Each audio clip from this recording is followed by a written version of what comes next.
you get on social media and, oh, this person's doing really well, and this person's like on 50 podcasts, and this person is like, you see their name everywhere. And all of a sudden, like, oh, I have to be there. I have to do that. I have to get so many followers, and I have to gain momentum. And everybody's talking about how to do better on LinkedIn, and I have to do better on LinkedIn. Whoa, you don't.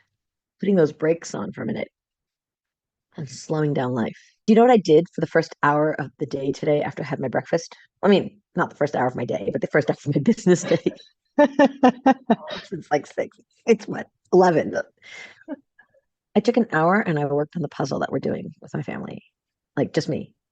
It like sifting through the box, looking for pieces and clearing your mind, not thinking about work, not thinking about, what do I have to do for this client? What do I have to do for that client? What do I have to do for this podcast? What do I have to do for that? Like, whoa, slow down and not scrolling on LinkedIn. In the past, I would have scrolled on LinkedIn, engaged, been on there for another hour.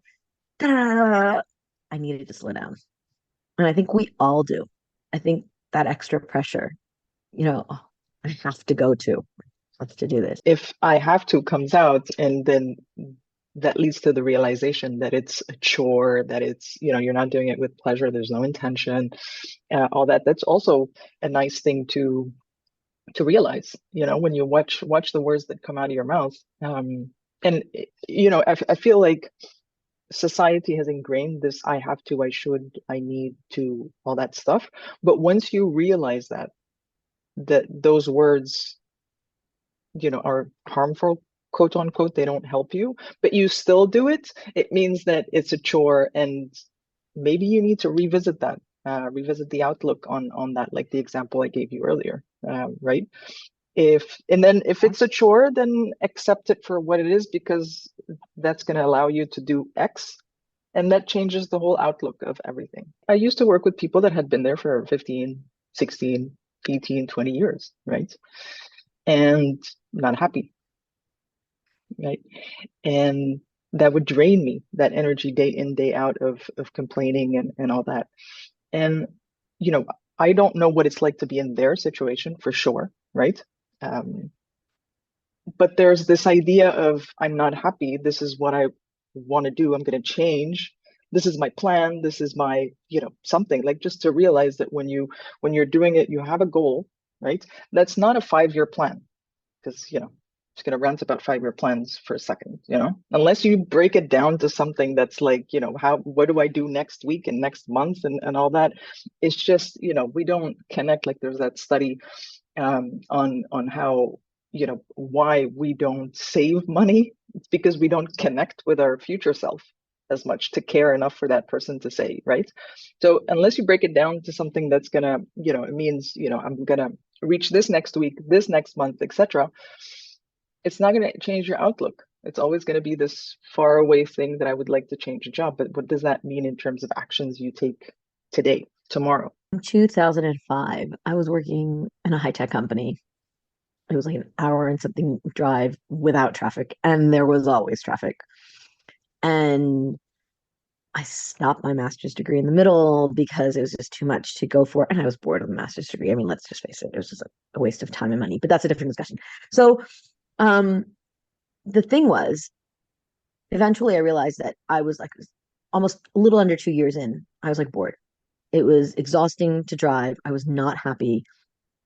There's a huge story that goes along with how I quit and whatever, which is not the discussion today. But when I did finally quit, people were like, oh, I'm so jealous that you got out of this, because they weren't happy there either. And that's when I started saying you have to act on life and not react on life. Like, we have to take action. If we're not happy somewhere, it's up to us to change it. And most of us don't. Most of us just stay put where we are. Now, taking action is not, okay, I'm going to quit my job. No, taking action starts up here. Taking action starts with changing how you feel about something. You were mentioning before how, if I have to do something, own that. Own that it becomes a chore. Okay, that's fine. I want to do it. I don't. It's a chore. Own up to that. There's a post this morning, well, my morning, America's Night, by Israel Wall, I think his last name is. And he's a professional coach, but he's a therapist originally. And he wrote about teaching kids or showing kids that it's okay to cry. Not they're crying, are crying. Because you're teaching them strength. You're teaching them, I feel really badly and I'm owning that. I'm in that moment right now, and it's fair that I'm in that moment. This is how I feel right now. And that's how we teach. We teach by example. I was talking to a business owner yesterday, and we're talking about vulnerable posts. Do you post your vulnerability? And it's hard because you want to be seen as this strong business owner. If you're a woman, you want to be seen as a strong woman business owner. And when women cry, it's, oh, she's a woman, right? Like she's emotional, which is wrong in itself, but not going there right now. But I think certain level of vulnerability is required because I want to connect with my potential clients on an eye-to-eye level. I'm not perfect. I'm not a computer. I do things that may seem like my mind works like one, but I'm very sensitive. My kids make fun of me because I cry from everything. See, I'm crying now. It's like, Mom, you just need tissues. Oh, we're out of tissues in the house.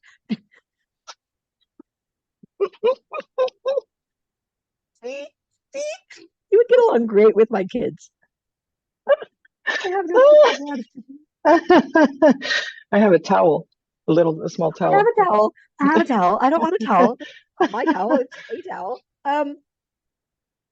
The thing is, we have to show our spectrum. I think to our kids, to our clients. I make mistakes. I made a mistake with a client the other day. She's an amazing client. She's like, forget it. We'll fix it. Nothing, no harm was done. It was just like something that we thought was going out wasn't, like something wasn't turned on properly. It happens. It happens to all of us. We have to own up to it. We have to accept it. And I really connected with what you said about how if you have to do it, if you still feel that it's a chore after looking at it back, okay, own that. Your mindset will shift. You'll deal with it differently. You have to do the chore. So at least do it with a smile, knowing I'm doing something good. To me, vulnerability is when you do stuff like taking something half baked and going to live on a YouTube show for feedback and teardowns, right? Not to me personally, right? It's not spilling my guts on social media. Like that's to me, that's more vulnerability. What you just explained about your client, that that thing that happened, that to me is vulnerability, right? I connect with you on a human level because I've been there. I know what it's like, right? So no, but there is a lot of pressure to be vulnerable, like to be more personal, and I think a lot of people just tend to go into I'm gonna share my guts. I have to share my guts, which Yeah. everyone is gonna support you. Obviously, we're all human, right? But again, personally, that's not um, there are too much information that you can share. Of course, it's not like we're hiding stuff that you can share on calls, you can share on in different settings, but in posts, unless it's like a small detail that adds to context or adds to the flow of the story or the intention of what you're trying to do. But I just don't, on a personal level, I don't see that as useful. I also think that it could harm your brand.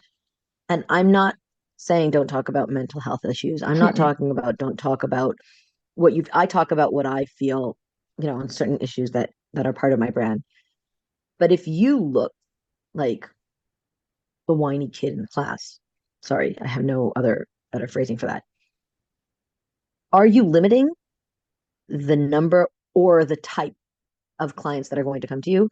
Because someone who wants a professional face is not going to come to someone who is talking about, whatever they're going through all the time on social media. And again, there's a big caveat to that because it depends on who your target audience is. If you are a mental health practitioner and you want people who are going through this, obviously talking about this is what you need to do.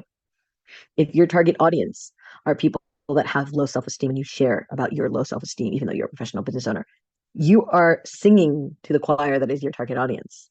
So it's a fine balance. But if you are a business owner that is looking for a high end, I don't know, let's say you do high end branding and you sit there talking about, how hard everything is in life. And again, I'm not knocking doing that. You can share that if you want, but the type of people that are going to reach out to you are not necessarily going to be the target audience that you want to attract. I find it very hard on a personal level to engage, other than supporting. I find it very hard to engage with all these people maybe I'm at fault here. It's a fine line. I really like the, I think I brought it up before when Alex shared and said, there's a difference between personal and private, right? So that's a start. That's a big start. But then what does one consider private and personal? I've seen that it's very, very different and it varies across the When world. there's a line that you cross, and it's very hard to know what that line is with certain people in your professional life. And when you're on social media, I think it's even scarier because anything you put on social media is basically fair game. It's fair play for anyone to use, even out of context. I had this conversation with a friend of mine, very close friend of mine. Her name is Irit Wittenberg, and she posted about it just the other day.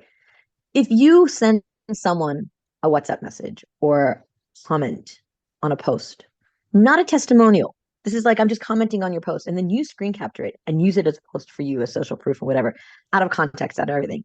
Is that okay or is that not okay? Is it out of line? Do you have to ask first? And that question, and it really, she really feels strongly about it. I say it's fair play the minute you sent it out from yours. Like it's fair play, which means we have to be extra careful on how we post and comment and send WhatsApp messages. She feels it's wrong. And like you said, it's a spectrum and we can all feel, different Hmm. on the spectrum. But that's a real discussion in social media. And you have to be aware that when you put something out there, it's out there for life. And people have been fired for things that they said when they were 17, even though they're today 35 and they've completely changed their opinions, which I find just crazy. But that's social media. Yeah. Yeah, yeah. No, it's a very personal journey. And I think in this, when you're finding your voice and that journey of finding your voice, if you don't pay attention, because you sort of have to stretch the limits a little bit to find your voice, to see what other people react. And that's how I got to making my own gifts, for example. And I'm just trying to express myself in my my own way, right? When you look at yourself a year from now, like they say, if you're not ashamed with what you did last year, that you're not growing fast enough, type of a thing, right? And maybe if we twist it around, like just uh, yeah, am I gonna be ashamed, right? Of the only thing I'm ashamed of, really, is those sharing blog post links when I first started on LinkedIn, you know? I don't think I did that. I did that not on my own. Like when I was working for a startup, that's what we did. But I was just learning social then. But I don't think I want to be ashamed of what I did last year. I'd be ashamed if it didn't grow. I think that's where I would be ashamed. I was sitting Saturday night. My mom came over for supper, and we were talking about LinkedIn and my family, and my mom's like, "Yeah, I told your sister-in-law you have 12,000 followers," and I'm like, "Yeah, mom, but those aren't active, and that's just a number. Who cares?" And she's like, "But how did you get there? And how did you learn it? And how?" And I told her, "You just try and you fail, and you try and you fall, and you try and you make mistakes, and you get up again and you learn." And I'm not even half as intentional as a lot of the people out there. Like people who are analyzing which hook worked, which hook didn't. I don't have shield. I don't tell Andreas. Like I just don't have shield. I know I should, but um I don't analyze everything. I go by my gut. I don't have bandwidth to analyze it. I actually don't like reading my own stuff. So it's like it's hard for me to go back and do that. That's interesting. You don't read your own stuff? Not after the fact. Well, I do when I have to repurpose, but it's like, Mm, I write that? Really? I wrote that? yeah. Interesting. Just out of curiosity, why don't you have Shield? I wouldn't use it to the best of its ability. So why spend money on something that I'm not going to use? What's the best of its ability for you? Well, that's just the thing. It's going into the data that's plentiful and analyzing it, looking at what post worked, what post didn't, what got most engagement, what time of the day was. Like it's analyzing data, which I'm good at when I want to do it. I just don't have the bandwidth to do it for myself. I think that's one of the things that as I grow, that's something that I'm going to want someone to help me with because you need to sit on the data. I've sat on data. Like analyzing data is not, oh, let's just look at this Excel sheet. Okay, this looks good. This looks good. This looks good. Okay, I'll just do this. That's not how you analyze data. Analyzing data takes intention and time. And blocking like setting aside a block of time to do the analytics. I don't have the bandwidth for that in my mind right now, in my headspace. Not that I don't think it's important, just that I don't. I know that if I buy Shield, I'm perfectly happy to pay whatever it costs. It's not that Hmm. expensive. But if I buy it, I'm not going to use it. So why? But I do use it from time to time to look at the posts that did well, more in terms of comments, more in terms of views, and see, can I repurpose that with something else that I have, like maybe adding a new example, or um, if it was, for example, a document, what about that document? What can I update? Can I change? Can I just use the same example? I've already done that. That's crazy. People are like, oh my God, I didn't know that. And yeah, you did. I posted it 3 months ago. You posted it no, I posted it 3 months ago, and you commented that that was very cool 3 months ago, right? There you go. So people don't care and I people think don't is what I'm remember. afraid of. Commenting, I didn't know that. And you're like, yeah, you did. I think going into it is not a 5 minute action. I think you have to be intentional about it. I think there's tons of value in Shield and everybody. And the minute I start using it, you can be sure that I'm going to start posting about how valuable it is and why didn't I do this sooner? And my husband just makes fun of me on all these stuff. Computer, why didn't you play a computer sooner? So I know it's the right thing to do. I have no excuse and I should be doing this now. And maybe I'll do that following this conversation. I don't know. Like, check in with me again next time. Can we talk about affiliates for a minute? Can we just tangent to affiliates for a moment, please? So I am not against affiliate marketing in general. I am against those that say, well, I'm an affiliate of this and I'm an affiliate of that and I'm an affiliate of this and and just whatever you buy, just use me. That just seems weird to me. Can't say dishonest because, I know for a fact that you're an affiliate of everything, so I don't trust you on anything. But for me, affiliate marketing is when I find a tool that I'm very much in love with. And you know me, I love tools. So if I find something that I really believe in, you can bet your that I am going to, you know, share an affiliate link and will A, get as much discount for you as I can and make something from it. And why not use someone's affiliate link? What do you care if someone is making an extra buck if you're going to be buying it anyway? And that's it, rent over. What tools are you an affiliate for? What tools am I an affiliate? Hmm, let me think. I don't know. I Let's have see. an entire Asana project with a list of tasks, and each task is a tool and the link that I'm an affiliate. And I remember doing that first one, putting that it's like an empty project, and you just put Asana. And I had to work to get certified for that, but Asana partner and then link. And then Thrivecart that I had to beg them and then link. And then Airtable, I'm not a partner there, but I'm just a referral, but it's like referral link. And it just grows and grows and grows every time you find a tool that you like. The difference is I'm not constantly here, use this link, here, use this link, right? Like I talk about Airtable all the time. I don't think I post about the referral link every time. No, Probably no, not. to be honest, no. Mm-mm, no. But you're big on affiliate, like affiliate comes to mind when I think of you. Have you posted that list? What of affiliate? No, I've never posted. I should. I could do that. That's actually an interesting post to try. It would be full of links and therefore probably suck and flop, but it's definitely worth just putting out there and seeing. I Or think do a Google once Docs. Do Google Docs, open the link to anyone, and then as a viewer, they can edit. I have taught you nothing. I have taught you nothing. Not a Google Docs, an Airtable table. I have taught you nothing. I feel like such a failure. Nothing. Nothing. We've been doing this for, almost a year, 8 months, 9 months, and I've taught you nothing. You birth a child. This is what true friendship is all about. One person talks, the other person just doesn't listen.